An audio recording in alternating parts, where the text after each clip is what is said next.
Dalam Bapa dan Putra dan Roh Kudus. Amin.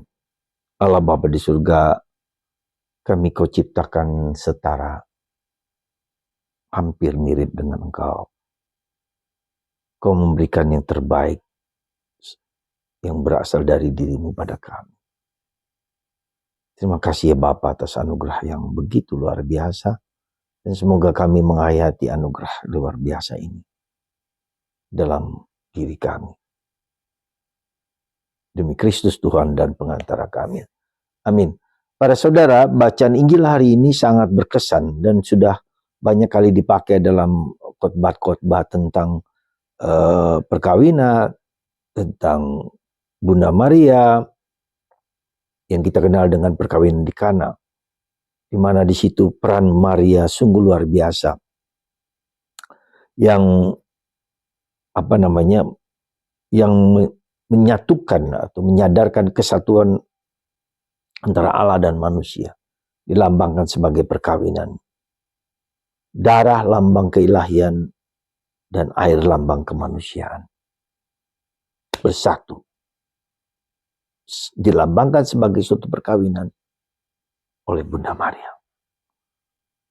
Jadi bacaan tentang perkawinan di Kana itu adalah suatu simbolisme, suatu nilai, suatu values yang luar biasa bagi kita. Kita bisa melihat bagaimana ketika orang kehabisan anggur, artinya kehabisan, tidak kekosongan akan keilahian dalam diri dia. Simbolkan keilahian. Ya. Dan Bunda Maria meminta keilahian itu dalam diri Yesus. Dan Yesus datang.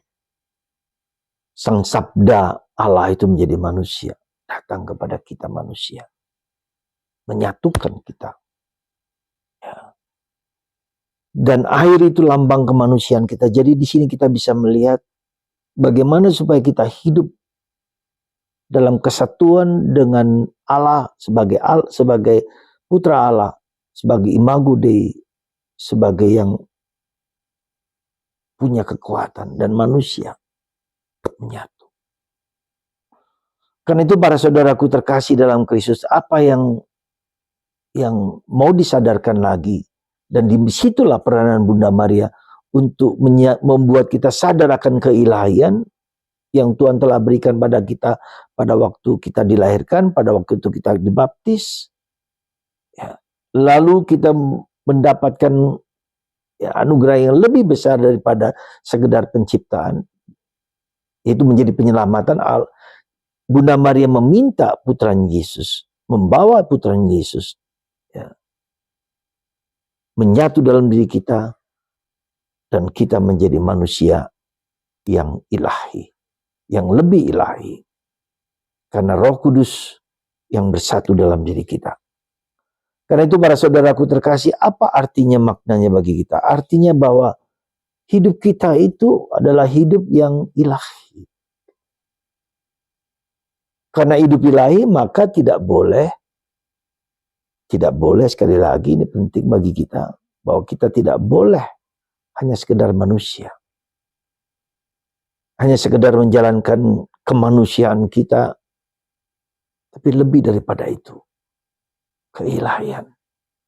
Kita tidak pernah boleh putus asa, kita selalu berharap pada Tuhan, kita selalu mengandalkan diri pada Tuhan, supaya ada sukacita, ada joy.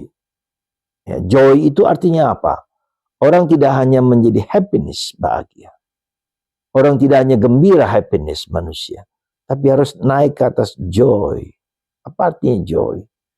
Jesus, others, and yourself. Jadi kita harus memperhatikan bahwa Yesuslah jawaban atas segala kebutuhan kita manusia. Sekali lagi, Yesus adalah jawaban kebutuhan kita akan kasih, akan kesukaan, akan kesenangan, akan kenikmatan, apapun juga yang kita rindukan, yang kita mau gantikan kehadiran Yesus itu dengan minum, dengan judi online, dengan pinjol. Ya. Itu semua yang seolah-olah itu memberikan jawaban kepada kita. Beberapa hari yang lalu saya mendengar ada seorang polisi yang masih muda yang gantung diri. Dan ceritanya karena pinjol, pinjaman online, dan judi online. Bayangkan, Anda bayangkan. Ada banyak orang yang putus asa. Ya. Ada banyak orang yang kecewa. Ada banyak orang yang sendirian. Tidak tahu cara menjawabnya. Orang mengalami apa yang kita sebut dengan mental health. Mudah sekali. Yang disebabkan oleh HP. Jadi HP itu ternyata menimbulkan pembusukan otak.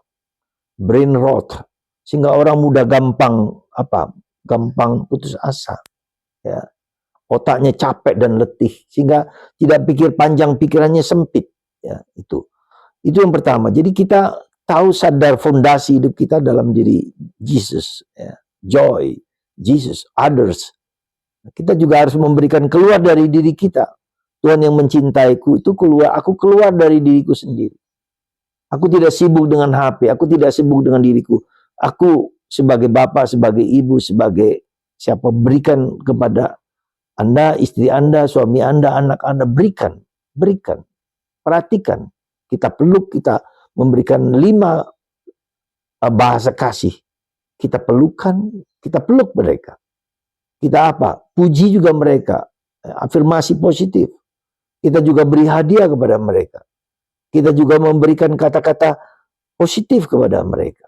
Ya. Dan itu semua bahasa kasih. Others.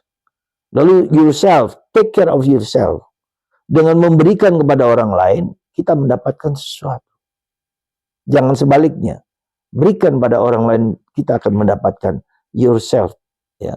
Maka mari saudaraku terkasih, kita perhatikan tidak hanya bahagia, tapi joy, Jesus, others, and yourself.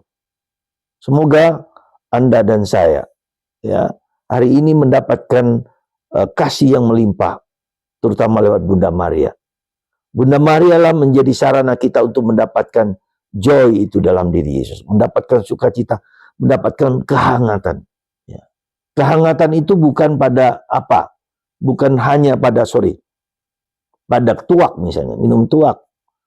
Kehangatan itu tidak hanya pada kebersamaan bersama teman-teman yang lain, kehangatan bersama keluarga. Ya. Semoga Anda dan saya dan kita semua mohon kepada Bunda Maria ketika kita sedih, susah, ambil rosario. Ya, sekali lagi ambil rosario dan kita mendoakan ketika kita pusing, kita apa? Ambillah rosario ini. Doakan, Tuhan Yesus kasihanlah aku orang berdosa. Tuhan Yesus ampunilah aku. Tuhan Yesus kasihanlah. Terus.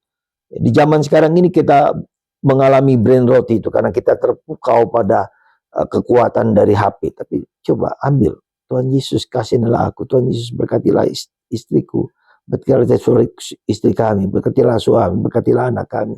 Terus Anda doakan.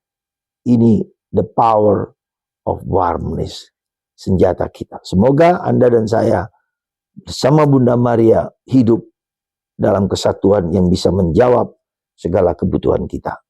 Yesus, Bunda Maria. Itulah kehangatan cinta kita yang sejati. Tidak pernah berbohong dan tidak pernah merusak. Berkat Tuhan atas Anda semua. Bapa, Putra, dan Roh Kudus. Amin.